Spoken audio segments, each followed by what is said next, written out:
박사학위를 받을 때 제 논문이 19세기 성결운동에 대해서 썼습니다. 그러니까 19세기 미국 감리교회가 세속화된다고 그래가지고 일단의 사람들이 웨슬레의 정신을 다시 회복하자, 그렇게 해서 만들어진 것이 19세기 성결운동입니다. 그 성결운동 가운데서 일부는 감리교 내에 남아서 성결운동을 하고 일부는 감리교에서 나와서 성결운동을 했습니다. 감리교 내에서 성결운동을 한 그룹이 그 에즈베리 신학교를 중심으로 한 그룹이고, 감리교를 떠나서 성결운동을 하는 그룹이 나사렛교회, 또 우리 동양선교회, 한국성결교회가 그 그룹인 것입니다. 그래서 이 감리교 거룩성, 바로 제가 전공한 내용인데 이 제목이 이렇게 돼서 매우 기쁘게 생각을 했습니다. 여러분들이 너무 잘 아시지만은 웨슬리가 그렇게 얘기했죠. 자기는 감리교라고 하는 이름이 사라지는 것에 대해서는 조금씩도 두려워하지 않는다. 세상에 많은 단체들이 있다가 사라지고 뭐 그렇게 하니까 별로 두려워하지 않는다. 그런데 자기가 제일 두려워하는 것은 감리교라고 하는 이름은 있는데 성결이 없는 감리교, 그런 감리교가 있을까 두렵다. 그런 얘기를 한 거 여러분들 다 아실 것입니다. 웨슬레의 예언이 맞았어요. 어떤 단체든지 좀 절초번에는 열정으로 시작하고 에센스가 있어가지고 단체를 만들지만 시간이 지나가면 껍데기만 남고 그 다음에 에센스는 사라지게 돼요. 그럴 때마다 새로운 다시 원점을 다시 회복하자고 하는 그런 운동이 일어나야 되는데, 이런 점에서 감리교가 거룩성을 회복하고 또 한국교회가 거룩성을 회복하고 더 나아가서 대한민국의 정체성을 회복하고 이렇게 될 때에 우리는 하나님께서 원하시는 그런 사회를 만들 수 있다고 생각을 합니다. 참 감사하게 생각을 하고요.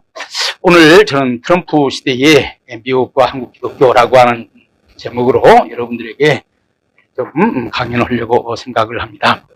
여러분들 신약 성경을 보면은 가이사 아구스도 시대에 이래 되어 있습니다.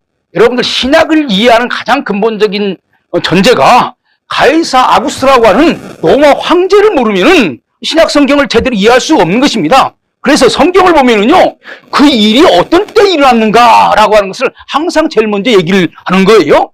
그렇다고 하면은 지금은요, 지금 세계에서 제일 강한 나라가 미국 아닙니까?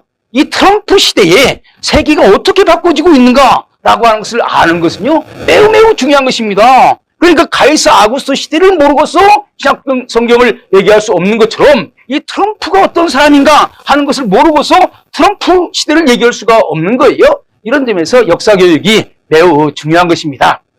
그럼 오늘 이 트럼프 시대가 어떤 시대고 거기에 우리 대한민국과 한국 기독교가 어떻게 해야 되는가 하는 것을 여러분들과 함께 생각을 해보려고 합니다. 여러분들 트럼프 시대, 일부 사람들은 트럼프 시대가 오기를 원했지만은 아마 더 많은 사람들은 트럼프 시대가 안 오기를 원했어요. 아마 여기 가까이 있는 메이저 언론들은 트럼프 시대 그런 시대가 온다고 하는 것은 생각도 할 수 없다. 역사라고 하는 것은 보수에서 진보로 계속해서 발전하는데 어떻게 역사가 거꾸로 돌아가가지고 다시 진보로 나가는데 다시 회귀할 수 있느냐? 이건 뭐 있을 수 없는 일이다. 아직도 그것을 이해하지 못하는 사람들이 많이 있습니다. 그래서 어떻게 보면은 옛날 박근혜 대통령이 대통령 되었을 때에 사실 70년대, 80년대에 데모하던 사람들이 세상에 이런 일이 있을 수 있을까? 박정희 시대를 극복하고 새로운 시대에 왔다고 생각했는데 그 박정희의 딸이 다시 대통령이 된다고 했을 때요. 그 잠 못 자는 사람들이 많을 거예요. 이 보수적인 분들은요, 그 부분의 마음을 이해할 필요가 있어요. 생각하는 사람들이 있다고요. 아마 대부분의 진보주의자들은 그렇게 생각을 합니다. 역사라고 하는 것은 보수에서 진보로 발전하는데, 그래서 우리 한국교회 진보적인 교회들이 항상 보수적인 교회들 보고 당신네들은 30년 늦었어. 당신네들은 50년 늦었어. 우리가 지금 간 길을 당신네들은 몇 년 뒤에 따라올 거야. 이렇게 얘기를 하는데, 아니 그것이 아니라 세상이 바꿔졌다면은 이해하기가 어려운 거죠. 그런데요, 세상에 새로운 일이 벌어졌습니다. 여러분들, 저는요, 트럼프가 대통령에 당선되었다고 하는 것은요, 크게 두 가지 의미가 있다고 생각을 합니다. 첫 번째로는 일반적인 의미에서 미국이 전통적인 질서로 회복했다라고 하는 것입니다. 그럼 미국이 뭐냐? 여러분들 미국에 대해서 가장 잘 설명한 책이 알렉스 토크빌이라고 하는 사람이 쓴 미국의 민주주의입니다. 서울대학교에서 서울대학생들한테 우리가 꼭 읽어야 될 인류의 고전 10가지 책을 했을 때 알렉스 토크빌이라고 하는 사람이 쓴 미국의 민주주의가 꼭 들어있습니다. 이 토크빌은요, 미국 사람이 아니에요. 프랑스 사람입니다. 그런데 이 사람이 미국을 한번 연구해봐야 되겠다. 그래가지고 19세기 중엽에 미국에 와가지고 아무 책도 안 가지고 그냥 사람들 물어봤어요. 여러분들요, 그 책을 통해서 얻어지는 지식보다도 현장을 통해서 얻어지는 지식이 더 중요한 것입니다. 공부 많이 한 교수들이 목회를 잘 못하는 것이 책을 통해서 세상을 알기 때문에 그래요. 그런데 이 토크빌은요, 현장에서 사람들 만나면서 미국을 이해했어요. 그걸 다 모아가지고 이제 프랑스에 가가지고 그걸 가지고 책을 썼는데 그게 미국의 민주주의예요. 그것을요 20대 초반에 썼다고요. 저는 그것을 볼 때 제가 기가 죽어요. 제가 지금 70이 되는데 나 20대에 뭘 했는가. 이 책이 세계적인 고전이 됐습니다. 지금도요 미국에 대해서 가장 잘 설명한 책이 바로 토크빌의 미국의 민주주의입니다. 그런데 토크빌이 미국에 와서 놀란 것들이 많습니다. 여러분들 목사님들이요 이 토크빌의 미국의 민주주의를 한번 꼭 읽어보시길 바랍니다. 그런데 이 토크빌이 미국에 와서 느낀 것 가운데 하나가 뭐냐면 미국이야말로 오만잡탕 온갖 세상 사람들이 다 와서 사는 나라인데 이 미국을 하나로 묶는 그 공통점이 뭐냐? 두 가지 얘기할 수 있다. 첫 번째로 하나님의 존재를 믿는다고 하는 거예요. 하나님의 존재를 믿는다고 하는 거예요. 뭐 어디에서 왔든지, 저 유럽에서 왔든지, 아니면 뭐 영국에서 왔든지, 그리스에서 왔든지, 뭐 아시아에서 왔든지, 다 미국은 하나님의 존재를 믿는다고 하는 거죠.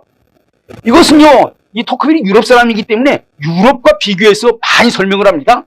유럽에서는요, 소위 프랑스에서는 계몽주의가 등장하면서 신앙이라고 하는 것은 공개적으로 얘기하는 것이 아니다. 개인이 신앙 가지면 되는 거지. 그 신앙을 공개적인 영역에서 얘기하는 것은 그것은 계몽화된 인간이 아니다. 그래가지고 신앙을 자꾸 사적인 영역으로 축소시키는 거예요.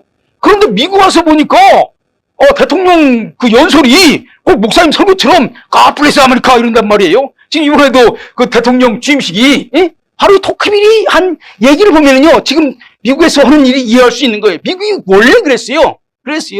미국의 시빌 릴리전, 미국의 종교를 연구한 노버트 벨러라고 하는 사람은 이것을 미국 종교라고 말합니다. 미국의 시민 종교가 뭐냐? 바로 미국 사회라고 하는 것이 하나님을 섬기는 준 종교 사회 같다는 거예요. 그래서 하나님의 이름으로 축복하는 것, 목사님이 축복하는 것이 아니라 대통령이 축복한다고요? 그런 점에서 미국은 하나님을 믿는 사회다. 유럽과 다른 점은 유럽은 기독교 국가라고 하지만 기독교라고 하는 것을 드러내지 않는데 미국은 그것을 공개적으로 드러내고 있다. 이것이 미국과 프랑스의 유럽과의 차이다. 이런 얘기를 했습니다. 또 한 가지는 뭐냐면 가정의 중요성을 미국 사람들은 이해하고 있다. 그러니까요. 유럽에서는요. 이 유럽 사회는 귀족들이 많지 않습니까? 귀족들은 이 토크빌의 책 보면요. 번뜩이는 지혜가 얼마나 많은지 몰라요. 미국에서는요. 아무리 부자라고 그래도 자기가 까딱 잘못하면은 부를 잃어버릴 만큼의 부예요. 그게 절대적인 부가 아니에요. 그런데 유럽에서 공작으로 태어났다? 그럼 평생 방탕해도 그 재산이 없어지지 않아. 그러니까 유럽에서는요, 이 상류층의 타락이라고 하는 것은 그냥 상류층은 그렇게 생각하는 거예요. 그런데 미국에서 보면 그것이 아니에요. 미국은 엄격한 가정에 대한 그 잣대가 있어가지고 아무리 대통령이라고 해도 이혼 많이 하고 바람 피고 여러분들 정치하는 사람들 바람 피는 것 일도 아닌데 케네디도 연문이 있다. 또 그 다음에 클린턴도 무슨 일이 있다. 이렇게 아주 탄핵되고 그러잖아요. 이게 아메리카라고 하는 거예요. 가정을 중요하게 생각하고 있다는 거예요. 여러분들 지금 미국 동성애 문제 많지만요. 이미 유럽은 오래전부터 동성애 다 옹호했는데 그래도 미국은 이런 전통이 있기 때문에 그것을 어게인스트 하고 이번에는 어게인스트를 세게 해가지고 다시 테이크오버 한 거예요. 바로 미국, 그러니까 지금 트럼프가 하는 행동은요. 어떻게 보면은 19세기에 그 토크빌이 얘기했던 미국을 다시 회복하는 것이다. 이렇게 설명할 수가 있는 것입니다. 우리 복음주의 기독교인으로서는 그 뉴스죠. 제가 볼 때는 우리 복음주의 기독교인들이요. 좀 어깨를 필 그 기회가 됐다고 생각을 합니다. 왜냐면요. 미국은 세계를 이끌어가는 나라입니다. 미국에서 변화했다고 하는 것은요, 마이너리티 변화가 아니에요. 이것은 주류가 바꿔지기 시작했다고 하는 거예요. 그러니까 뒤에도 말씀드리겠습니다만은 복음주의적인 기독교가 이제 주류가 되고 있다고 하는 것을 우리에게 보여주고 있는 것입니다. 그런데 이 트럼프가요,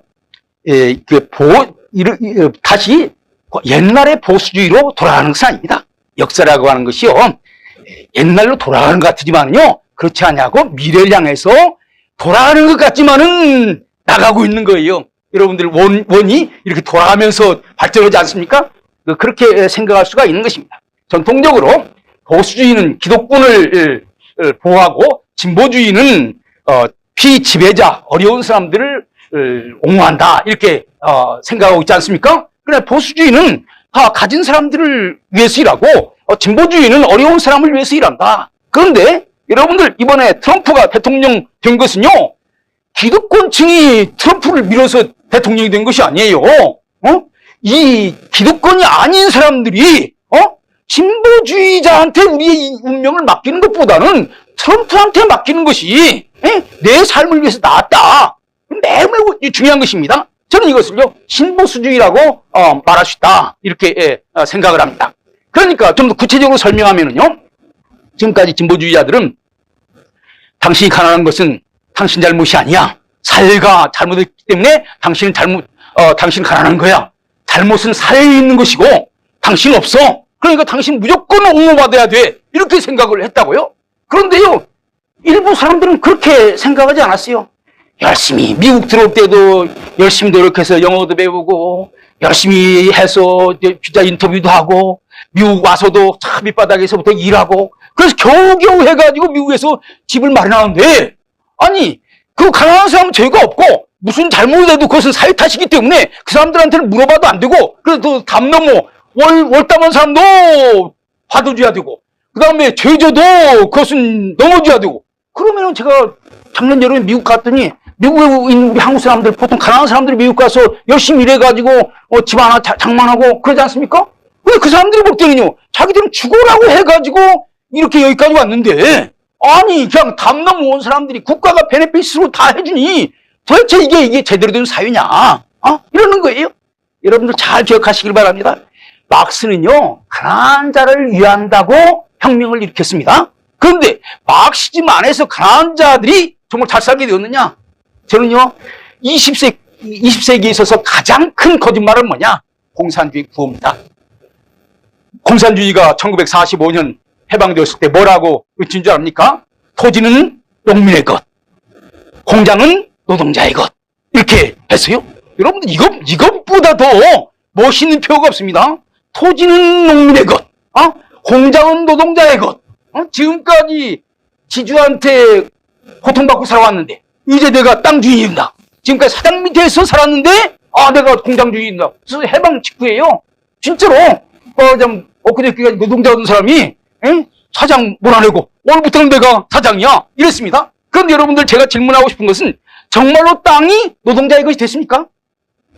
기업이 정말로 땅이 정말로 농민의 것이 됐습니까? 기업이 정말 노동자의 것이 됐습니까? 아니에요. 국유화됐습니다. 국가가 다 소유하게 됐어요. 그러면 국가가 소유한다고 하는 것은 허울이고, 국가를 누가 운영하느냐? 공산당이 운영하는 거예요.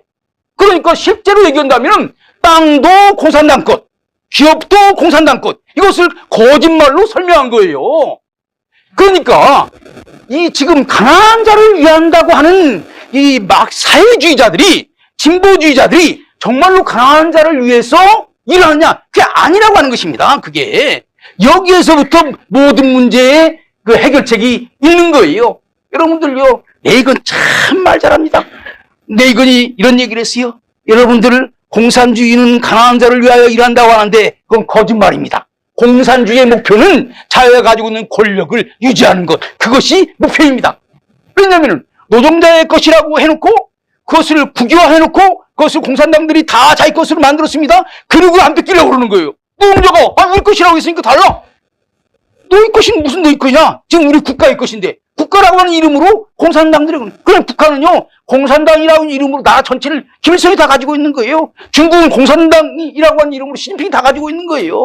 그러니까 옛날 전제시대랑 다 똑같은 거예요. 그러면 해결이 뭐냐? 그건 혁명을 통한 해결이 아니라 늦더라도 하나씩 성실하게 살아가는 것. 이것이 문제를 해결하는 가장 중요한 거. 이게 보수적인 가치 아닙니까? 진보주의는 뭡니까? 누린 자는 세상의 모든 잘못이 기득권층이 있으니까 뒤집어 엎어야 세상이 새로 될 수 있다고 생각하는 거예요. 그런데 이 보수주의자들은 그렇게 해봤더니 또 다른 놈이 지배계층이 된다. 그러니까 그렇게 하는 것보다는 서로 열심히 노력하는 사람이 잘 사는 사회를 만드는 것. 이것이 더 나은 것이다. 그래서 미국이 주장하는 평등이라고 하는 것은 결과의 평등이 아니라 기회 평등. 누구나 다 열심히 노력하면 잘 살 수 있다. 여러분들 이런 점에서 그 해방 이후에 우리 부흥사 목사님들을 중심으로 해서 할 수 있거든요. 무슨 말이냐? 능력 주시는 자 안에서 모든 것을 할 수 있다고 하는 이 부흥의 메시지는요. 내가 열심히 하나님의 그 힘을 얻어서 하나님의 그 능력을 힘입어서 열심히 노력해서 잘 사는 거. 여러분들 감리교 유명한 말 있지? 오늘 감리교 오니까 자꾸 감리교 얘기만 나오네요. 웨슬리가 뭐라고 그랬습니까? 할 수 있는 대로 일하라. 할 수 있는 대로 저축해라. 할 수 있는 대로 나눠주라. 세 번째는 잘 지키질 않아요. 그러니까 두 번째까지는 열심히 해요. 그래서 감리교인이 되면은 중산층은 돼. 부자는 못 돼도. 왜 그런 줄 압니까? 바로 성실한 노동을 가르치기 때문에 그런 거예요. 바로 이러기 때문에 정말로 누가 진정으로 이 어려운 사람들을 위해서 일하는 거야. 트럼프라고 생각을 한 거예요. 그래서 히스패닉 사람들을, 흑인들, 이런 사람들이 트럼프를 밀어준 거예요.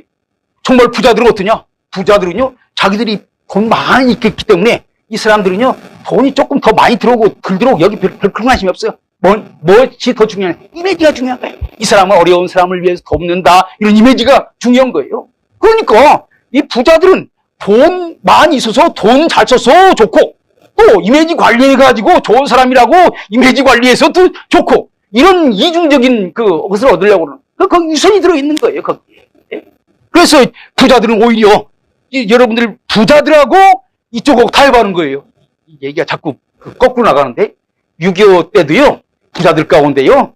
안 망한 사람들 많습니다. 공산주의가 오니까 제일 먼저 가서 그 사람들한테 나도 어려운 사람들을 위해서 일한다. 그래 제일 먼저 재산 갖다 바친 사람들 많아요. 이 논산에 있는 윤 씨 아주 그 지역에 부자였는데 공산당이 오니까 제일 먼저 그 사람한테 갖다가 바쳤어요. 예? 이런 사람들이 많아요. 예? 그러니까 진짜 진짜 보수주의는요. 이런 가치를 가르치는 것이 진짜 보수주의죠. 이건 하나의 한 측면이고요. 또 다른 측면, 이게 이제 그 정치적인 측면, 아까 이것은 우리 신앙적인 측면에서 얘기를 한 것이고, 정치적인 측면에서 트럼프가 대통령이 된다고 했을 때에 이 트럼프가 많은 기독교인들, 저도 거기에 속했습니다만, 트럼프가 복음주의적인 신앙을 강조하는 건 좋다. 왜냐하면 저도 복음주의자니까. 그런데 트럼프가 되면은 미국 우선주의 해가지고 다른 나라에 대해서 관심을 안 갖고 우리 한국의 안보에 대해서 무시한다면은 우리는 어떻게 될까? 이런 염려가 있죠. 대부분의 많은 사람들이 그러니까 트럼프가 복음주의자인 건 좋아. 그런데 트럼프가 주한미군 방위비 올리고 또 뭐 커트하면 철수한다고 그러고 그러니까 어떻게 트럼프를 지지할 수 있을까? 이런 생각들을 많이 했습니다. 그런데 이것을 이해하려면요 미국사를 좀 이해해야 됩니다. 미국은요 원래 세계 문제에 관심이 없는 나라입니다. 그 유럽 사람들이 미국으로 갈 때 유럽 사람들의 미국 사람들의 꿈 뭐냐? 구대륙은 잊어버리자. 잊어버리기 좋아. 왜냐하면 한쪽은 대서양이 있고 한쪽은 태평양이 있어가지고 자기들끼리 잘 살면 되는 거예요. 이게 아메리카주의예요. 그래서 미국은 원래 아메리카니즘입니다. 아메리카니즘. 예? 우리는 세계 어떻게 되든지 간에 예? 우리는 우리끼리 잘 살면 된다. 그리고 우리가 할 수 있는 일은 여러분들 잘 아는 대로 산 위에 멋있는 공동체를 만들어서 아름다운 이상적인 공동체를 만들어서 세상 사람들이 우리가 하나님 뜻대로 잘 사는 것을 보면 따라오든지 말든지 그것은 그들의 책임이지 우리가 거기까지 개입할 수는 없다. 이것이 미국적인 사고 패턴입니다. 이것을 깨부순 사람이 뭐냐? 우드로 윌슨이에요. 윌슨이 낙관주의적인 기독교인입니다. 기독교인들이 상당히 낙관주의죠. 윌슨이 뭐라고 얘기했습니까? 여러분들 잘 알다시피 모든 민족은 스스로 자기 운명을 결정할 수 있다. 민족 자결주의를 얘기한 거예요. 이때부터 이제 세계에 대해서 관심 가져야 한다. 미국의 힘으로 제1차 세계대전을 끝냈습니다. 그러니까 그냥 간이 점점 커지게 되는 거예요. 그래서 우리가 세계 질서를 한번 바꿔보자. 그래가지고 내세운 것이 그 민족 자결주의입니다. 더 길 얘기는 하기 어렵고요.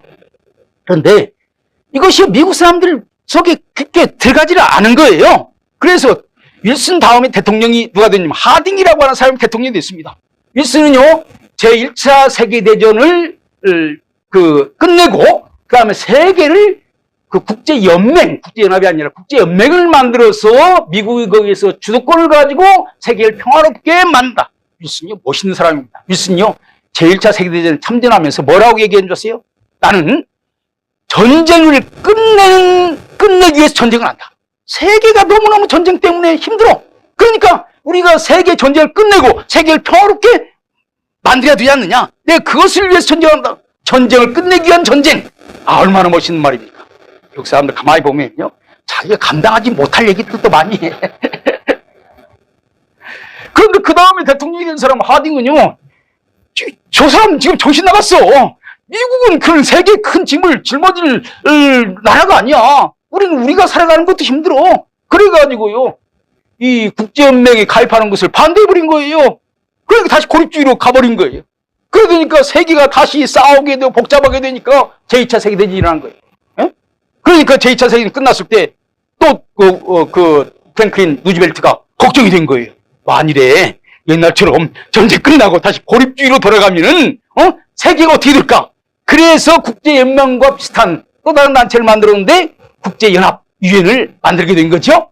제가 그 시기도 좀 연구를 해봤는데, 여러분들 미국 그 워싱턴 DC에 가면 이승만 박사와 가까웠던 파운드리 교회라고 하는 교회가 있습니다. 거기에 해리스라고 하는 목사님이 있는데, 그 목사님한테 루즈벨트가 편지하기를, 전쟁이 끝나면 다시 미국의 고립주의가 다시 등장할지 모르니까 미국 감리교회가 좀 나서가지고 우리 세계 문제에 대해서 좀 관심을 갖는 그런 무브먼트를 일으켜달라. 왜냐면은 다시 고립주의로 빠져버리면은 유엔 못 만들면 다시 옛날과 같은 싸움이 반복된다고요. 그래서 미국 교회들이, 특별히 진보적인 교회들이 열심히 거기에 도와가지고 말하자면은 그 국제연합을 만들었습니다. 제가 여기에서 얘기하려고 하는 것은요, 바로 미국의 고립주의는 미국의 전통이라고 하는 것입니다. 우리 옛날 사람들 때요, 이런 학문적인 용어는 몰랐지만은 미국 사람들을 겪으면서 체험적으로 느낀 것이 있습니다.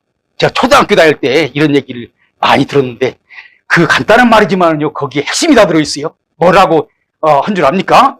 미국을 믿지 말고, 소련에 속지 말라.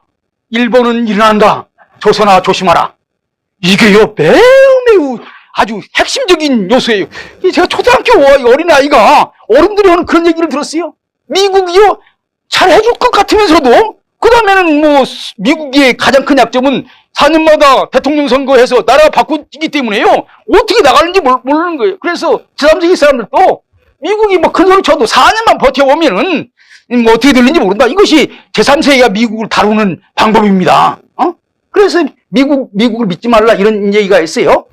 그래서 이 미국의 고립주의.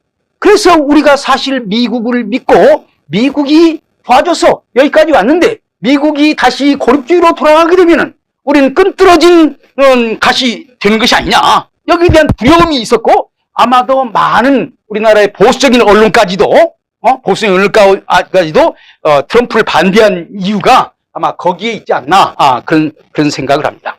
그런데요, 이제 어떤 면에서는 새로운 시대에 지금 들어서고 있습니다. 새로운 시대. 지금 트럼프 시대가 어떤 시대인지를 알아야 돼요. 냉전 시대가 있었습니다. 여러분들, 재밌는 것은요, 한국 기독교 언제 가장 부흥한 줄 압니까? 바로 이 냉전 시대에 부흥한 거예요. 왜 그럽니까? 지금 공산주의의 위협이 가장 큰 위협이에요. 그런데 공산주의 위협을 알고 대처할 수 있는 종교가 기독교밖에 없는 거예요. 불교가 합니까? 유교가 합니까? 천도교가 합니까?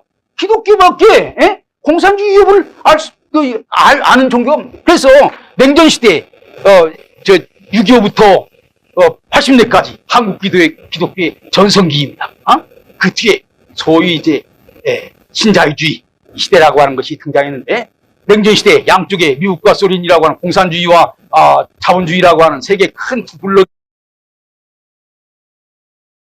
뭐 숨을 죽이고 있었던 작은 블록들이 막 나오게 되는 거죠. 그래서 여러분들이 잘 아는 것처럼 사무엘 헌팅턴이 뭐라고 말했습니까? 소위 문명의 충돌이라고 하는 얘기를 했잖아요. 이제 이데올로기 시대는 지나가고 여러 문명들이 서로 이제 경계하는 새로운 시대가 되었다. 그래서 중동에는 이슬람 문명, 인도 문명, 중국 문명, 그 다음에 러시아를 통해 슬라브 문명, 이런 작은 문명들이 등장하게 되는 거예요.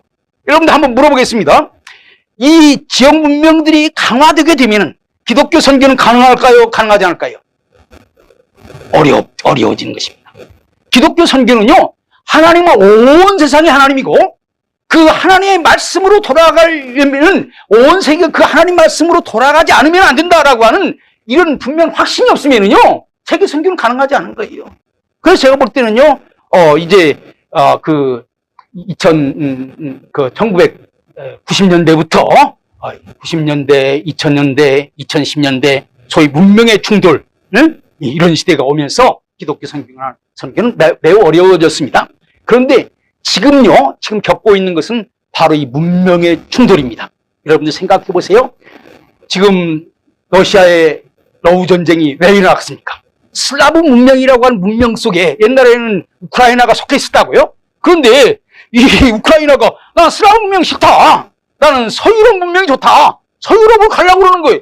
이 러시아는 그걸 지키려고 그러는 거예요. 왜냐하면 그 지역이 내가 왕인데, 대장인데, 여러분들 지금 이슬람도 지금 그런 갈등이 있고 있어요. 지금까지 지금 이슬람 문화, 이것이 아주 강력하게 지금, 자리를 잡고 있는데, 지금 거기에서 지금 분규가 일어나고 있죠. 지금 이란이 지금, 어려워지고 있고, 그래서 이 작은 문명과의 갈등이 지금 분규가 일어나고 있습니다.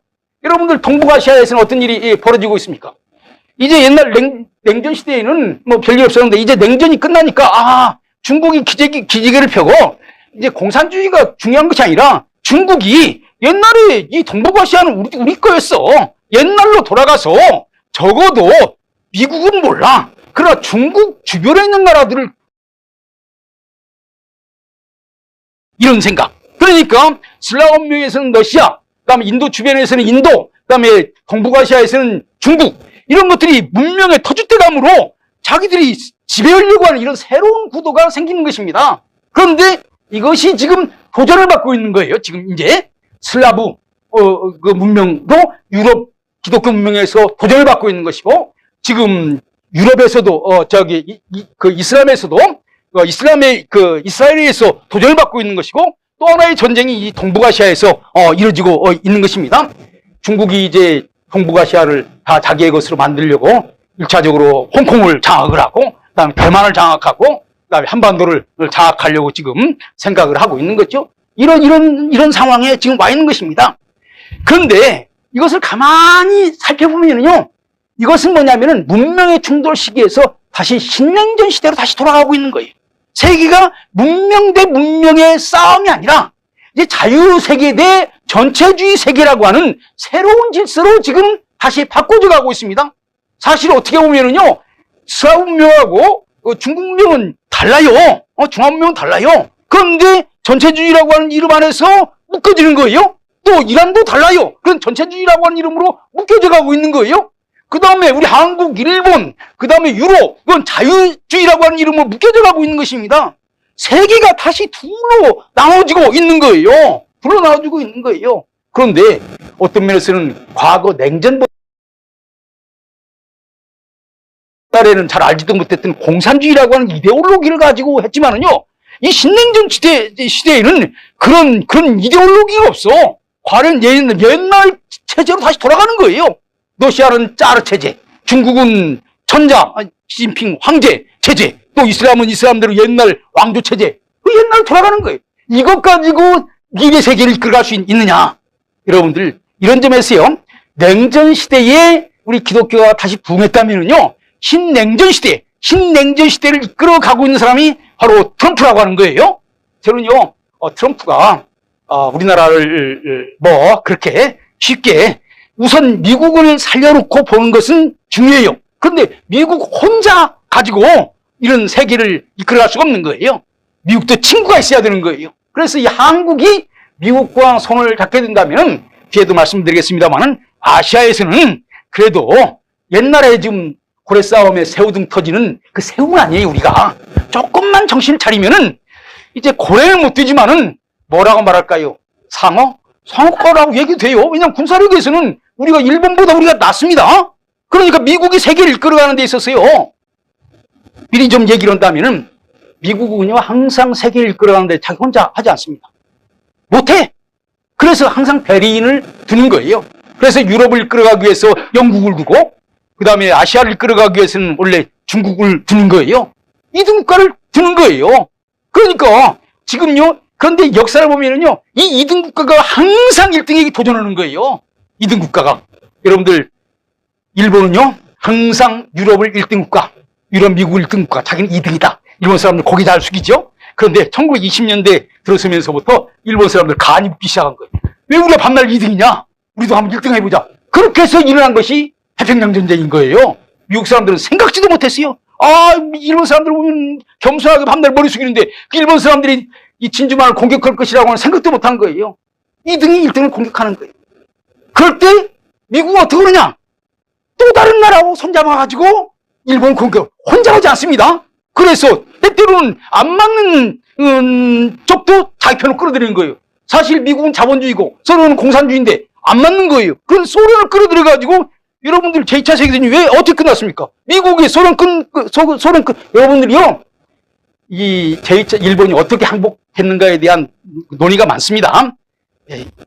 우리는 보통 원자폭탄이 2발 떨어져서 항복했다 그랬지만요 원자폭탄 떨어진 것도 중요하지만요 소련이 이 대일전에 참전한다고 하는 참전선언 이거 중요한 거예요. 그래서 원자폭탄 플러스 소련의 참전선언. 미국은요 이 미국 사람들 죽는 것 겁내하잖아요. 미국 사람들은 미군이 이제 뭐 폭격하고 이런 건 잘할 수 있는데 이제 그 육지에 상륙하게 되면은 죽어야 된다고요. 얼마큼 죽어야 일본을 정복할 수 있냐? 60만이 죽어야 일본을 정복한다고 생각을 했어요. 그러니까 이거 너무너무 힘들어. 우리 대신 누가 대신 싸워줬으면 좋겠어.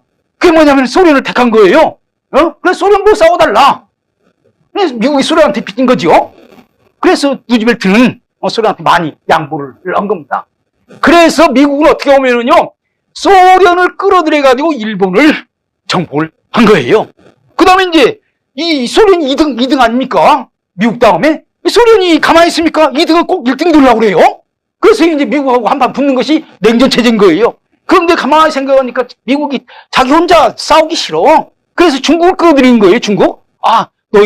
소련이 너희들을 국경에서 괴롭히는 거 아니냐? 우리가 너희들을 잘 봐줄 테니까 한번 소련과 한판 붙어봐라. 그렇게 해가지고 중국을 키워가지고 러시아를 막게 해서 소련 체제가 붕괴된 것입니다. 이게 소위 대탕트예요. 그런데 중국이 이제 2등 됐어요. 2등 됐어요. 미국하고 손잡는 나라가 2등이 되는 겁니다. 2등 됐는데 이제 미국이 중국이 가만히 생각하니까 우리가 항상 2등이냐? 우리도 한번 좀 올라가 보자. 그렇게 해서 일어나는 것이 지금의 현상이라고 하는 거예요. 이럴 때 미국은요 이 중국과 견제하기 위해서 이제 다른 세력들을 찾는 거예요. 그래서 지금 트럼프 머릿속이 복잡할 겁니다. 지금 한국이 자기 중요한 파트너인 줄 알았는데 이게 오락가락 하니까 이거 어떻게 해야 될까 복잡할 거예요. 이럴 때요 저는 이 나라에 정말 지혜로운 지도자가 있으면요 우리나라 한 단계 올라갈 수 있습니다. 여러분들 제가 국정원의 높은 사람하고 한번 얘기한 적이 있는데 미국은요 사실은 일본 안 믿어요. 왜냐하면 일본한테 당해봤잖아요. 겉으로는 머리 숙이지만은 중국은 더 안 믿지. 지금 당하고 있으니까. 소련한테 얼마나 괴로움을 당했습니까? 미국이. 그 한국이 사실 미국의 좋은 파트너가 될 수 있어요. 예? 그러면서 미국한테 가서 그러는 거예요. 우리는 당신 줄 서가지고 힘든 일 많다. 중국이 그 먼지만 보내는 것이 아니라 사람도 보내고 뭐 여러 가지 복잡한 게 많다. 우리 당신들 때문에 피해를 입고 있다. 그러니까 우리가 좀 첨단 무기도 주고 그래서 우리가 지켜야 태평양도 안전하고 우리가 지켜야 일본도 안전하고 그러니까 우리가 미국 가고 일본 가가지고 당신네들 지키느라고 우리가 고생하고 있으니까 우리 도와달라. 그래서 우리는 다 한 거에 우리나라 국력을 발전시킬 수 있어요. 그다음 중국 가서는 미국이 좀 말하면 미국이 들을 수 있어. 그렇게 해서 미국 편을 분명하게 쓰고 그 다음에 이제 협상으로 중국도 어느 정도 다를 수가 있다고. 이 우리나라 사람들이 지금 못해요. 지금 현재. 그래서 우리나라의 가장 중요한 것은 바로 이 트럼프가 지금 현재 있는 이 상황을 어떻게 잘 요리하느냐라고 하는 것이 매우 중요하다고 하는 것입니다. 제가 그냥 더 본론에 얘기할 것을 미리 다 얘기를 해서 지금 서론밖에 얘기를 안 했는데, 몇 분입니까? 시계가 잘 안 보이네요.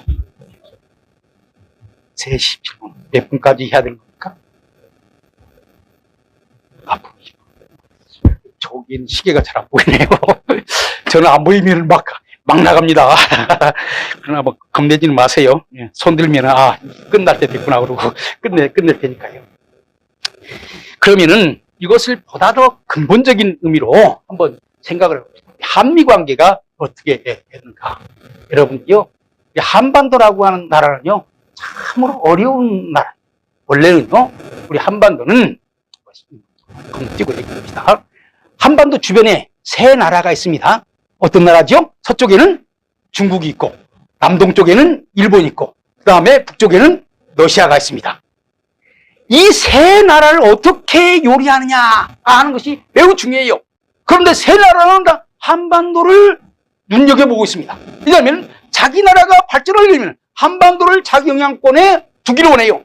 중국 사람들은요, 한반도를 자기 왼팔이라고 생각했습니다. 여기 북경이 있으면 한반도가 있는 거예요. 지도 그대로 보는 거예요. 그런데 이 한반도가 다른 세력이 들어가면요, 북경이 위험하다고 생각을 하는 거예요. 그러니까 어떻게든지 한반도를 자기 손 아래 넣어야 되는 거예요. 일본은 한반도를 어떻게 생각했냐? 소위 국경선과 이익선으로 나누는데 이익선이라고 생각하는 거예요. 자기 국경만 지켜가지고 안전하지 못해. 국경이 들어오기 전에 막아야 돼. 막는 마지노선이 뭐냐? 한반도라는 거예요. 한반도가 다른 나라에게 들어가면은 일본 국경선이 무너진다는 거예요. 그렇기 때문에 한반도가 다른 나라에 넘어가지 않고 일본 관리 아래 있어야 된다고 일본 사람들은 생각을 하는 거예요. 그래서 사실 제일 저번에 한일 병합할 때 또 히로부미 같은 사람은 그럼 이익선으로만 지키면 되는 거지 꼭 그렇게 식민지 만들 필요가 있느냐 이런 주장을 하게 됐어요. 러시아는 어떠냐? 러시아는 부동항을 찾아서 넓은 세계로 나오는데 블라디보스톡 항구가 있기는 하지만 겨울에 옵니다. 그래서 겨울 되면은 그 러시아의 큰 함대를 일본 나가사키까지 옮겨다 놓아야 돼요. 그런데 원산까지만 와도 부동항이 아니에요. 그 항구를 잘 활용할 수 있습니다. 이렇게 되기 때문에 이 한반도는 다 이게 중요해요. 여러분들 일본은요 더 심하게 얘기한다면요 대륙이 일본을 침략하기 위해서 내미는 단도다. 여러분들이요 지도를 보세요. 이 중국이 있고 러시아가 있습니다. 이게 일본을 향해서 일본의 심장을 향해서 칼을 찌르는 것 같아요. 실질적으로 그렇습니다. 원나라가 아시아 대륙을 다 정복했을 때 한반도를 교두보로 해가지고 일본을 점령하려고 그랬어요. 그러니까 이 한반도는요 매우 전략적으로 복잡한 어려운 지형에 와 있는 거예요. 그래서 1880년에 슈펠트라고 하는 미국 제독이 우리나라에 왔는데 그 사람이 자기 나라에게 보고를 했는데 여러분 잘 기억하세요. 뭐라고 한 줄 아십니까? 한반도는 운명적으로 싸움터다. 운명적으로 싸움터다. 여러분들 이 얘기를요 여러분들 잘 기억하세요. 그 19세기 말부터 20세기 중간까지 보면은요 한반도는요 10년 단위로 전쟁을 했습니다. 한반도에서 1894년에 청일전쟁이 벌어지고 1904년에 노일전쟁이 벌어지고 1917년에 제1차 세계대전 1930년에 그 만주사변 1937년에 중일전쟁 1941년에 태평양 전쟁 1950년에 6.25 전쟁 10년 단위로 전쟁이 일어났다고요. 왜 그렇습니까? 싸움터예요. 다른 나라가 자기 나라에 싸움하는 것이 아니라 싸움 어디서 합니까? 싸움터가 싸움하는 거 아니에요. 그래 우리가 이 싸움터예요. 지금 우리가 지금 서해안이 지금 싸움터라고요. 지금 현재. 그런데 이것을 보면서 이 슈펠트는 해군 제독이기 때문에 이 큰 그림을 보는 거죠. 이 한반도가 여기에서 벗어날 수 있는 유일한 길은 뭐냐? 이 세 나라보다 강하면서 한반도에 대해서 욕심이 없는 나라와 손을 잡아야 된다. 이 세 나라보다 힘이 있어야 이 세 나라를 제압할 수 있을 거 아니겠습니까? 제압하고 나서 내가 너희를 구원해줬으니까 너는 내 거야? 이러면 다시 식민지가 되니까 안 되는 거예요. 그러면 여러분한테 퀴즈를 하나 내보겠습니다. 이 중국, 일본, 러시아보다 강하면서 한반도를 식민지로 만들 그런 욕심이 없는 나라가 어떤 나라겠습니까? 아메리카. 미국과 손잡는 길 외에는 한반도가 살아갈 수 있는 길이 없다. 이것이 1880년에 아주 옛날이지요. 슈펠트가 우리나라에 와서 보면서, 한반도를 보면서 보고한 보고서 내용이 있습니다. 이것을 누가 알고 있었냐? 중국도 알고 있었고, 고종도 알고 있었어요. 그래서 1882년 슈펠트가 다녀간 2년 후에 다시 슈펠트가 와가지고 조미조약을 맺었습니다만은, 조미조약 제1조에 뭐라고 되어 있는지 압니까? 조미조약 제1조에 거중조정이라는 말을 썼어요. 영어로 good of peace. 그게 무슨 말이냐? 주변 여러 나라들이 한반도에 대해서 부당한 일을 하게 될 때 미국이 와서 도와줘서 평정하게 해준다. 고종은요, 이 조미조약 이제 조미조약을 맺었으니까 이제 우리나라는 안심이다. 거기다가 미국 사람들이 뭐 이게 그 인상이 좋잖아요. 특별히 이제 뭐 얘기가 많이 지나갑니다만은 그 미국은 새로 맺어지는 나라니까 대우를 잘해야 되겠다. 그래서 중국한테 보내는 공사급의 공사를 조선에 보낸 거예요. 그 조선을 중국과 대등하게 대우를 한 거예요. 그러니까 고종이 너무너무 좋아가지고 푸트라고 하는 공사 우리나라 왔을 때 고종이 그 버선발로 덩실덩실 춤을 췄다는 거 아닙니까? 이제 우리는 중국과 대등한 대우를 받는다. 그런데 고종이 모르는 것이 있었어요. 미국에서 밀명이 내렸습니다. 미국에 가만히 보니까 한반도는 싸움터야, 진흙탕이야. 잘못 발을 내딛다가는 큰일이 벌어져. 매우시 남의 싸움에 미국이 그냥 휘말려가지고 고생하게 생겼어. 그래서 너는 한반도에 가면은 어떤 말도 듣지 말고 고종이 말하면 그냥 웃기만 해라. 고종 그것도 모르고 그냥 조미조약 맺었으니까 농업 고문을 보내주세요, 군사 고문을 보내주세요, 교육 고문을 보내주세요 뭐 했는데 감감무소식이야. 미국 정부는요 적어도 1940 관심이 없었어요. 립 서비스. 그래서 미국을 믿지 말라 그런 거예요. 미국이 도와준다고 얘기를 했기 때문에 미국이 도와줄 줄 알았는데. 그래서 사실은요 이 고종은요 그것을 철석까지 믿고 청일전쟁 때도 도와달라고 그랬고 노일전쟁 때도 도와달라고 그랬고 이 믿음은요 고종만 있는 것이 아니에요. 우리 한국 사람도 마찬가지예요. 3.1운동이 왜 일어난지 압니까? 미국이 민족 자결주의 얘기했고 거중조장 이건 정확합니다. 그 당시에요 우리나라 사람들이 미국 가서 뭐라고 얘기한 줄 아세요? 조미조약 일주의 거중조정이 있고 그 다음에 일순이 민족 자결주의를 얘기했으니까 당신네들 말한 대로 우리는 좀 해방시켜달라고. 그래서 대한독립 만세는요 일본 사람 들으라고 대한독립 만세 한 것이 아니에요. 미국 들으라고 대한독립 만세 한 거예요. 미국이 그런 거 있어서 윌슨이 그런 얘기 했지만 그건 좋은 말 한 거지. 정말 실질적으로 윌슨이 정말 실천할 마음이 없었다고는 저는 생각하지 않습니다. 그러나 그 모든 것이 다 때가 있는 거지 금방 그렇게 쉽게 이루어질 수는 없는 거예요. 사실은요 한 가지 재미있는, 여러분들도 이승만 좋아하시니까 이승만은요 국제정치를 하는 사람이기 때문에 이런 걸 잘 알았습니다. 잘 알았어요. 그래서 이 3.1운동 때에도 우리가 일본에서 독립한다고 하는 것은 어렵다. 왜냐하면 그 당시 일본과 미국은요 피를 나눈 동맹국가입니다. 독일하고 오스트리아하고 싸우는 피를 나눈 동맹이에요. 그런데 피도 아무것도 흘리지 않은 우리 일본에게서부터 우리를 해방시켜달라 해주겠습니까? 안 되는 거예요. 그래서 이승만은 어렵다 이렇게 생각하고 있는데 오늘 이승만의 자기가 쓴 3.1운동과 이승만이라고 하는 메모가 있습니다. 보면 뭐라고 되어 있냐면은 재밌는 것이 오늘날 수요 이승만 박사가 감리교에서 이승만 박사 평생 감리교인 한 거 아닙니다. 감리교에서 나와가지고 자기 어떻게 보면 독립교회를 만들어서 준 목회자 비슷하게 교회를 개척을 했어요. 수요 예배 끝났는데 어떤 여자 신자가 찾아와가지고 이승만한테 이런 얘기를 하는 거예요. 내가 꿈을 꿔보니까 하늘에서 태극기가 펄럭펄럭 내려오더니 이승만 박사 당신에게 있습니다.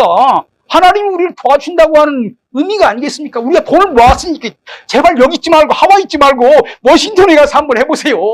이렇게 해가지고 사실 이승만이 가고 싶지 않은데 그 신자들이 돈 모아가지고 가라고 그러는데 적어도 독립을 그렇게 얘기하는 이승만이 안 갈 수가 없다고요. 그래가지고 이제 워싱턴으로 간 거예요.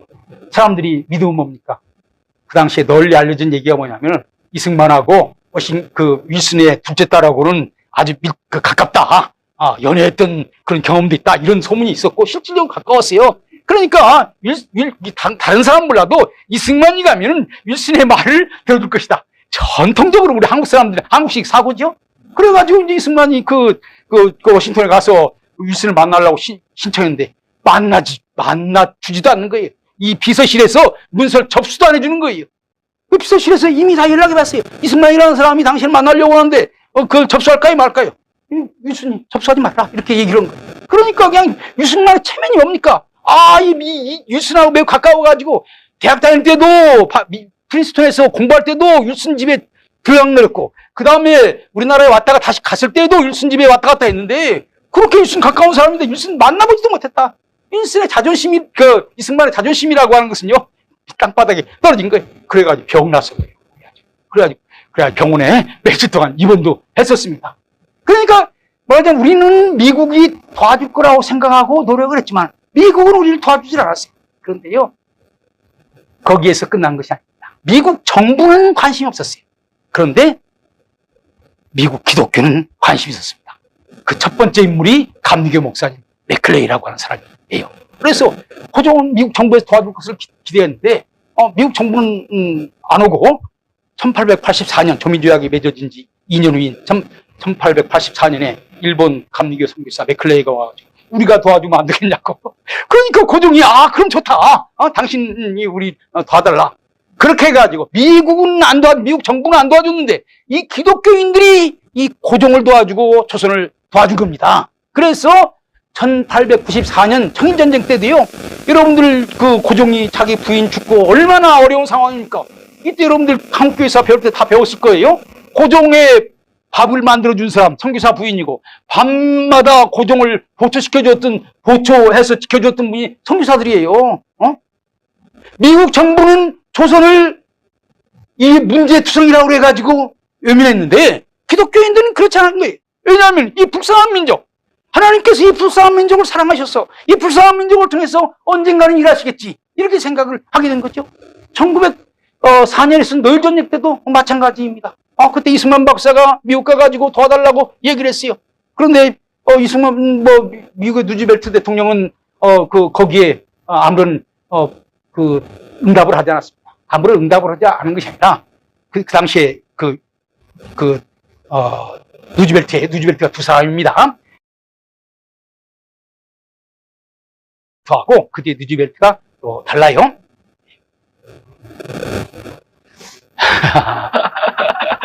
예. 그래가지고 어쨌든지 간에 그래가지고 이 누즈벨트가 뭐라고 얘기했느냐? 자기 나라를 위해서 자기 나라면 이 나라가 왕의 것인데요. 왕이 자기가 나서서 칼을 휘둘러야 될 거 아니냐? 자기는 가만히 궁전에 있으면서 다른 나라 사람 보내가지고 도와달라. 자기 나라를 위해서 자기가 칼을 휘두르는 게 안 돼. 왜 딴 사람이 휘두르냐? 이래서 거절했습니다. 그런데 이때 선교사들이 우리 한국 사람들이 열심히 기도하고 그러니까 우리 한국 사람들과 함께 여러분들 낙심하지 마세요. 우리 같이 기도합시다. 이렇게 해서 일어난 것이 1900년 대구운동입니다. 이때요 한 가지 누머가 돌아가는데 그 누머가 뭐냐? 우리가 미국 가서 그렇게 도와달라고 그래도 미국은 안 도와주는데 우리나라에 기독교인이 100만 명만 되면은 미국은 기독교 국가니까 우리를 버리지 않고 우리를 도와줄 거다. 그렇게 해서 일어난 것이 100만 구령운동이라는 거예요. 미국을 우리는 의지하는 건데 미국 정부는 관심이 없었고 우리 기독교는 관심이 있었습니다. 사실 1905년, 6년, 7년 이때요 새로운 교단이 많이 들어왔습니다. 선교사들이 이 불쌍한 민족을 위해서 우리가 일해야 되겠다. 그래서 정치적으로는 우리가 을사보조약으로 일본에게 넘어가는데 이때 들어온 교단이 구세군, 안식교, 성결교 이때 들어온 거예요 다. 그리고 이제 3.1운동 때에도 3.1운동 이제 얼마 되지 않아 3.1운동 됩니다만은 우리가 독립만세를 아무리 크게 외쳐도 그것이 세계에 전달되지 않잖아요. 우리가 외친 3.1운동을 세계에 전해준 사람이 누굽니까? 선교사들인 거예요. 그러니까 정리해서 얘기한다면은 미국 정부는 우리를 안 도와줬는데 미국 정부는 우리를 안 도와줬는데 기독교가 도와준 것입니다. 그래서 1945년까지는 한미관계라고 하는 것은 기독교와의 관계를 통해서 이루어지게 되는 거예요. 그리고 나서는 이제 1945년 해방되었을 때 주한미군이 우리나라에 여기에 오게 되는데 그때 미국 사람들이 혼자 이 나라를 다스릴 수 없잖아요. 언어도 안 돼.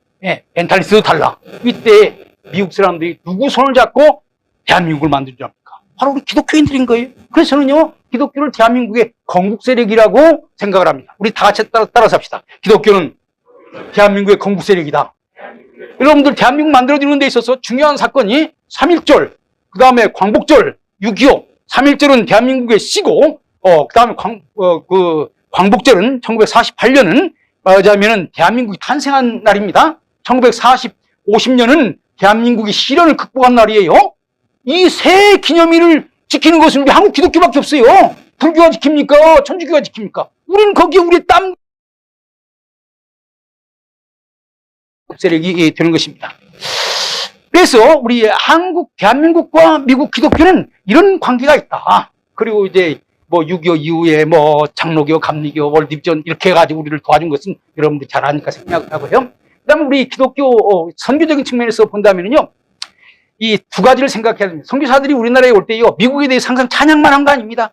선교사들은요. 여러분들처럼 미국 사회에서 보수적인 사람들이 온 것입니다. 19세기 미국은요. 상당히 세속화되고 진보주의가 막 들어온 그런 상황이었어요. 진보주의는 두 가지입니다. 하나는 성서 비평설. 이것이 19세기 말에 미국에 들어오기 시작했어요. 또 하나는 진화론. 그러니까 이 세상은 하나님 창조하신 것이 아니라 진화됐다라고 하는 것. 이 기독교인들이 가지고 있는 근본적인 세계관을 흔드는 것입니다. 성경이 하나님의 말씀이라고 믿어왔는데 성경은 사람이 편집한 책이다. 이 두 가지가요. 미국 기독교를 뒤흔들었습니다. 그런데 그 선교사들은 저런 데에 한국 기독교인들이 물들면 안 된다. 그래서 선교사들이 우리나라에 올 때 한편으로는 의학, 기술 혹은 근대과학 또 이런 영어 이런 신문물을 우리가 배워야 되지만은 미국의 자유주의 신학, 세속 문명 이건 받아들이면 안 된다. 이런 생각을 가졌던 거예요. 여기에 대해서 제일 관대한 것이 감리교고 제일 엄격한 것이 장로교, 성결교. 그래서요, 성결교 같은 데는 영어도 배우지 말라고 그랬어요. 왜냐하면 영어 배우면은 미국의 그런 세속적인 문화가 들어온다는 거예요. 영어를 제일 많이 가르친 데가 감리교입니다. 평양신학교에서도 영어 안 가르쳤어요. 왜냐하면 영어 배우면은 영어로 먹고 살려고 그러고 영어 좀 하면 미국 가려고 그러고 미국 가면 한국 사람들 학벌 좋아하기 때문에 좋은 대학, 유명한 대학 가려고 그러고 유명한 대학은 예의 없이 자유주의입니다. 그렇기 때문에 성경을 생각할 때 실컷 우리가 전도해서 공부시켜놨는데, 가가지고 자유주의가 해가지고 다시 한국에 와가지고 자유주의를 뿌린다고요. 그래서 그런 것을 막으려고 생각을 했던 거예요. 그래서 지금, 우리 지금 현재 한국 기독교도 이런 비슷한 상황에 와 있어요. 오늘 이제 시간이 많이 갔으니까 결론적으로 얘기를 한다면요. 그러면은 이 트럼프 시대의 한미 기독교가 어떻게 해야 되느냐.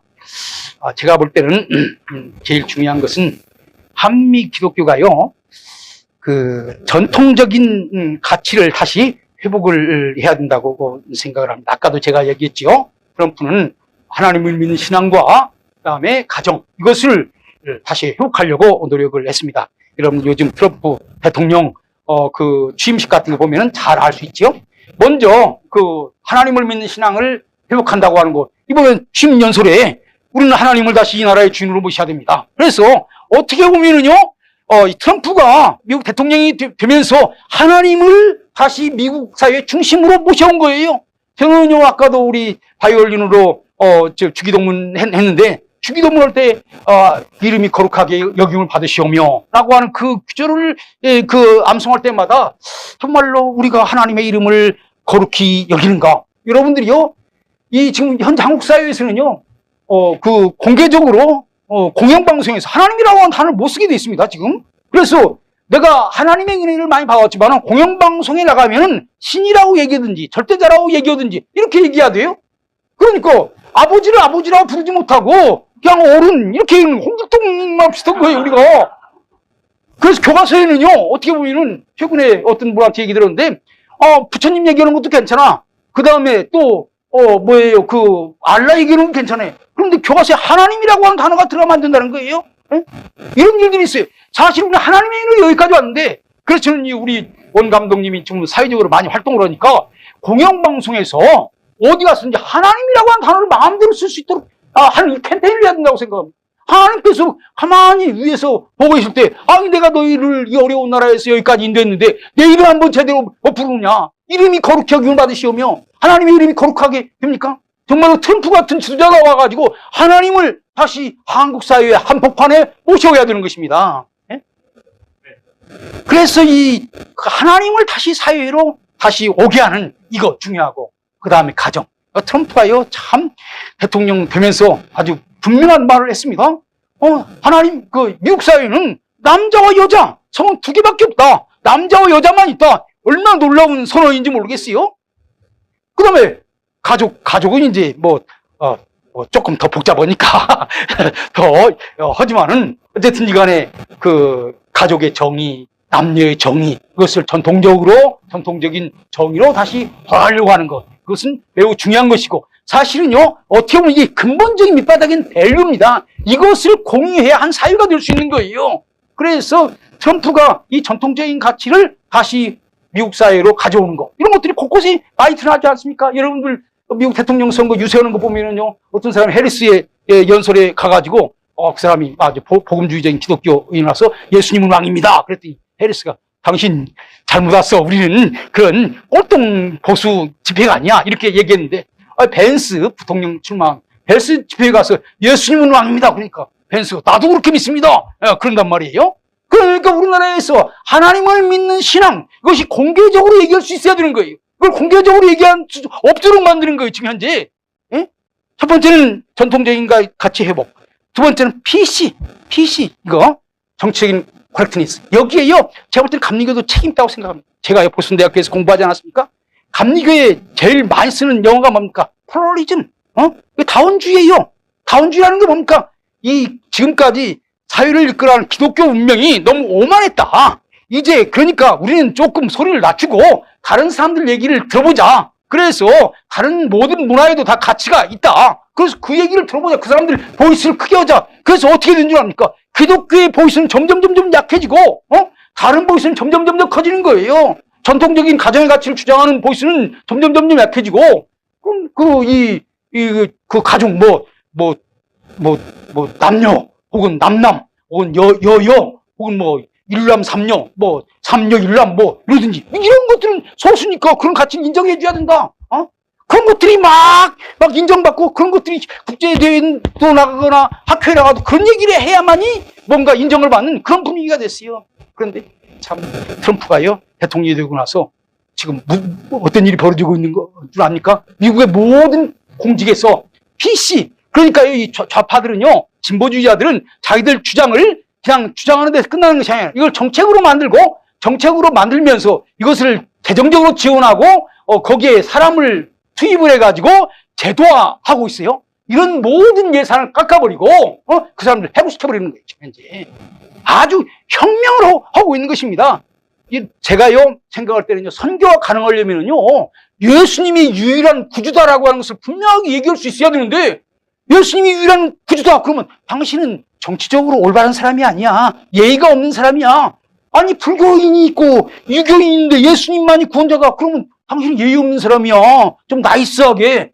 모든 사람들이 다 같이 살아야 되니까 예수님도 그런 많은 분들 가운데 한 사람입니다. 이렇게 얘기해야 이거 나이스한 사람이 아니냐. 그런데 제일 많이 감염된 교단들이 진보주의 교단이고, 거기 감리교도 거기에 물들어 있는 거죠. 미국 감리교를 얘기를 하는 겁니다. 이런 측면에서 그 PC주의를 극복하는 것 매우 중요한 것입니다. 그 다음에 지금 트럼프가 또 하나 중요하게 하고 있는 것은 뭐냐면요, 이런 것들을 여러분들 대통령 세운 것은요, 단지 말만 하라고 하는 게 아니에요. 대통령은요, 막강한 힘을 가지고 있습니다. 재정적으로, 인사적으로 이것을 제도화할 수 있어야 돼요. 그래서 지금 종교단체에 대해서 후원법을 제정을 하고 있어요. 그러니까 지금까지는 진보적인 단체는 온갖 정부의 돈을 다 끌어다가 쓰고 있다고. 한국에 지금 진보적인 그 사회단체들, 민간단체들 많지 않습니까? 다 정부 돈 갖다 하는 거 아니겠어요? 그런데 그 보수주의자들은 그 정부 돈을 못 써요. 그럼 트럼프는, 그것을 거꾸로 진보적인데 PC 같은데 막 투입했던 그런 국가 예정을 깎아가지고, 미국 사회가 원래 하나님 섬기는 사회인데 그런 일을 하는 사람들한테도 돈을 쓰자. 그래야 종교단체법을 지원하는 이런 쪽으로 지금 나가고 있는 거예요. 그래서 저는요, 우리 한국 복음주의 기독교가 바로 이런 미국의 복음주의 기독교와 손을 잡아야 된다고 생각합니다. 저는 생각할 때요, 미국이 가지고 있는 가치관이라는 게 뭡니까?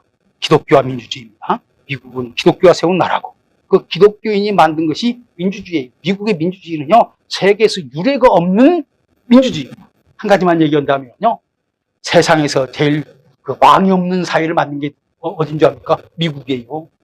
옛날에는 왕이 있었어요, 다. 근데 왕이 없는 나라를 처음 만든 것이 미국입니다. 그러니까 민주주의를 미국이 만들었다고. 그럼 미국 사람들의 가장 큰 자존심은 우리는 민주주의를 만들었다라고 하는 거예요. 그런데 여러분들 한번 물어봅시다.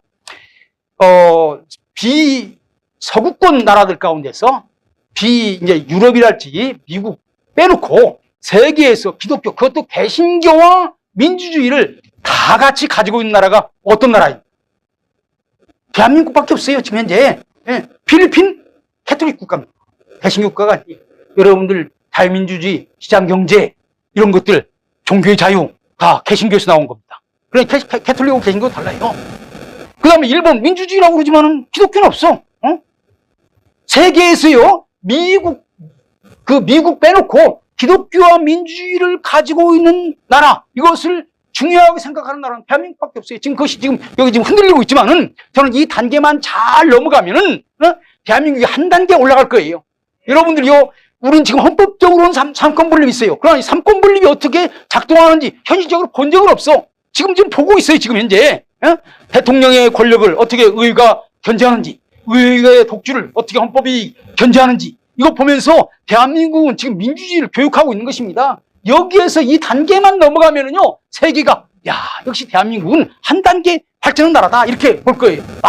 그런데 이제 잘못될 수도 있어요. 제가 12월부터 제가 참 하나님 앞에 기도하는 기도가 이 풍랑이나여 빨리 가게 해주세요. 이 풍랑이나여 쫄딱 망할 수도 있고 이 풍랑이나여 더 빨리 나갈 수 있습니다. 그러니까 우리가 정신 바짝 차리고 지금 우리가 이 풍랑이나여 삼권 분립을 제대로 작동할 수 있도록 법관들이 제대로 판단할 수 있도록 압력을 넣고 그래서 제대로 작동을 하면은 이 풍랑이나여 대한민국의 민주주의는 더 굳세지는 것이고 그렇지 않냐고 이것이 제대로 못 돼가지고 완전히 이제 그냥 막 엉망진창으로 가면은요 이 풍랑이나여 침몰되고 마는 거예요. 그래서요 1919년 3.1운동 때 우리의 어른들이 미국한테 뭐라고 얘기한 줄 압니까?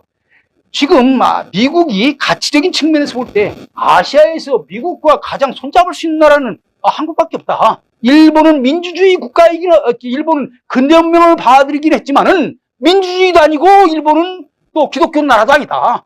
미국, 일본 너무나 믿지 말아라. 이렇게 해서 오히려 우리나라하고 손잡고 세계를 이끌어가자. 이게 말하자면은 우리 한국 사람들이 미국한테 얘기한 거예요. 이승만이 미국한테 얘기하는 거예요.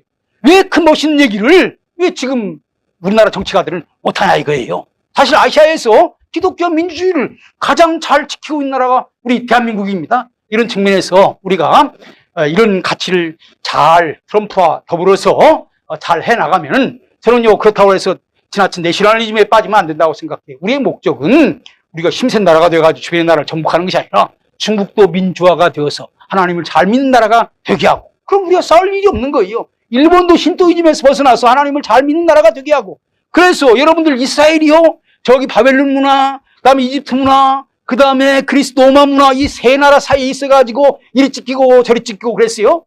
우리나라도요 이 세 나라 가운데 끼어 있어가지고 이리 찢기고 저리 찢기고 그래요. 사실 이스라엘은요 이 세 나라를 극복하지 못했습니다. 그래서 지금도 어려운 거예요. 그런데 우리는요 여기 정신 차리고 잘하면은요 이 세 나라를 단지 우리의 힘으로만은 어려워요. 그런데 미국과 손을 잡고 한미 관계를 단단히 하고 여기에는 우리 기독교가 중요한 역할을 해야 됩니다. 주변에 있는 나라 가운데서 이 세 나라 가운데 적어도 한 나라는 우리 편으로 만들어야 됩니다. 왜냐면 주변에 세 나라를 다 적으로 만들면 우리 감당할 수 없어요. 그러면 미국과 한미 관계 중요하지만 이 주변에 있는 나라 가운데서도 한미 관계를 지지하고 우리를 지지해 줄 수 있는 나라가 있어야 되지 않겠습니까? 그러면 여러분들 지금 중국, 그 다음에 러시아, 일본 있는데 이 세 나라 외에는 다른 나라 없잖아요. 그럼 우리가 누구를 선택해야 되겠습니까? 참여한 거예요. 이것을 우리 한국 사람들이 이해를 못하고 그렇게 했는데 저는요 윤석열 대통령의 잘한 점 나는 그 사람이 뭐 다른 건 모르겠어요. 그 사람 잘한 점 바로 이 점을 했다고 하는 거예요. 이것은요 매우 한국 역사에 매우 중요한 거예요. 미국은요 6.25 전쟁 때부터 공산주의를 막으려면은 일본과 한국이 미국과 협력해야 된다. 그렇게 주장을 했습니다. 근데 이승만 박사는 평생 일본과 싸워가지고 일본 사람들을 사이좋게 지내는 것을 생각하지도 못했어요. 그래서 이승만 박사는 뭐라고 한 줄 압니까? 지금 공산주의가 내려오지만은 일본군이 오면은 공산주의와 싸우던 거 그만두고 이제 일본과 싸우겠다. 이렇게까지 얘기할 정도로 반일주의자였던 것입니다. 그러나 그건 이승만 시대의 얘기고 지금은요, 새로운 시대가 오고 있어요. 20세기 전반에는 일본이 아시아에 위협했다면은요, 지금은 중국이 아시아에 위협이 있는 거예요. 여러분, 김이동립 선생에 뭐라고 나와 있습니까? 일본이 힘을 가지고 아시아 대륙을 지배하려고 하기 때문에 5억의 중국 사람들이 잠을 못 자고 있다. 그런데 미국이 우리를 도와서 독립해주면은 우리가 일본을 막아가지고 5억의 사람들을 잠자게 해주겠다. 저는 김이동립 선생가 너무 멋있어. 지금 이렇게 얘기할 수 있습니다. 지금 중국을 제외한 다른 나라들이 다 벌벌 떨고 있어. 중국이 지금 힘으로 세상을 지배하려고 그래. 그런데 미국이 우리와 손을 잡고 이 자유세계를 대한민국에 굳건하게 만들면은 일본도 안전하고 태평양도 안전하고. 태평양이 무슨 바다입니까? 평화의 바다 아니에요? 이 평화의 바다가 언젠간 전쟁의 바다가 될 수도 있어요. 우리가 잘 막고 오히려 더 나가서 대륙을 보호하고 민주화하면은 정말 평화로운 세상이 될 수 있죠. 이렇게 해서 지금 현재로서는 중국을 어떻게 막고 더 나가서 중국을 변화시킬 수 있느냐라고 하는 것이 우리의 민족적인 과제고 또 세계사적인 과제라고 생각합니다. 이런 점에서 우리 감리교 우리 목사님들이 앞장서서 대한민국도 살리고 세계도 살리고 아시아도 살리는 놀라운 역사가 나타나게 되기를 바랍니다. 이상입니다. 감사합니다.